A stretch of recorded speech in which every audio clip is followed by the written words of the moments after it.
that would leave me with, I also didn't want this team, by the way, because they've just undergone so much like changes that they're barely recognizable.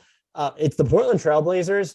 I don't even know. I really wanted to be the asshole that went with Drew Eubanks because I couldn't believe that the Raptors just waived him. I think he's someone who, after they traded him, or acquired him via trade, I'm just going to settle on Josh Hart here. If you want to make the case for Trendon Watford, who I think there's like when I watch him move on the court, like end to end, I just want to move that gracefully and that purposely.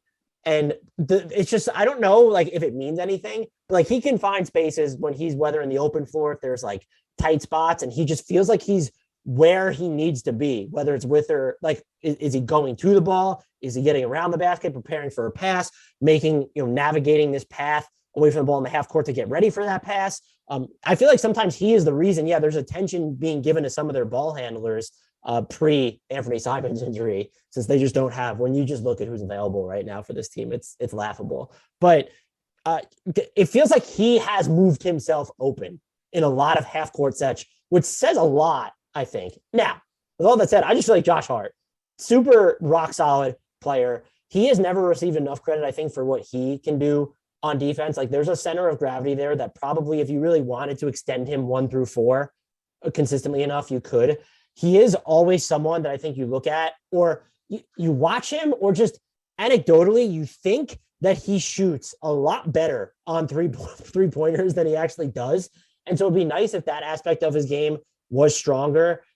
But he has, look, to his credit, he's shooting almost 36% on threes in Portland. That's just not a high number, but he can really get things moving downhill inside the arc. 57.3% on twos since joining the Blazers, and 59.2% on twos overall this year. That is a guy where I think if you want to build a contender, it's almost of the different players, but where I think that Jay Crowder just makes sense on every single contender. I could say almost the same about Josh Hart. The 3-point volume makes it a little iffy. I think Jay Crowder is a better defender overall, but that's the brand of player that I feel like he's quietly developed into. I think the only thing that's overrated, aside from if you consider him 3-and-D, when the 3 hasn't necessarily always been there, there's definitely evidence when you look at the numbers and just the context of them that his rebounding is just not all that valuable. But it's still someone who's 6'5" and can grab you just a bunch of rebounds. Like there's, this is not Russell Westbrook egregious where you have 8 guys boxing out just to get Russell Westbrook the rebound. So he's my pick, with the caveat that maybe there are a bunch of guys here that are underrated because they're trying to find stuff out about their future while they don't have literally anyone. Yeah, I think it's probably Hart.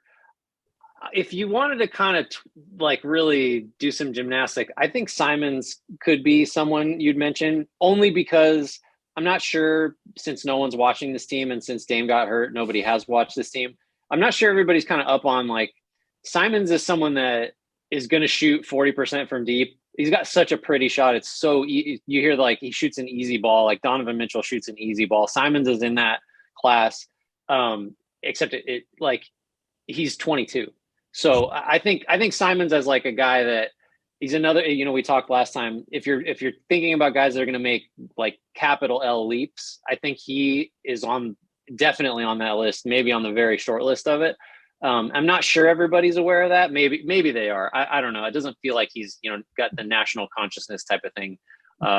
What's also probably important there is that his performance translated to a much worse Blazers team, and you can call those empty numbers then, but the fact that he was still hyper efficient and hitting these, toggling between these from scratch trays or these ultra deep catch and shoot opportunities. And I also think we've seen, I wouldn't say he's on the same level as CJ McCollum when McCollum was traded or anything he's done in New Orleans, but there's a difference in the decisions he's making on the move as a passer, where there was real tunnel vision there through his first 2 years, again, in limited samples, but it feels like he's more trustworthy there.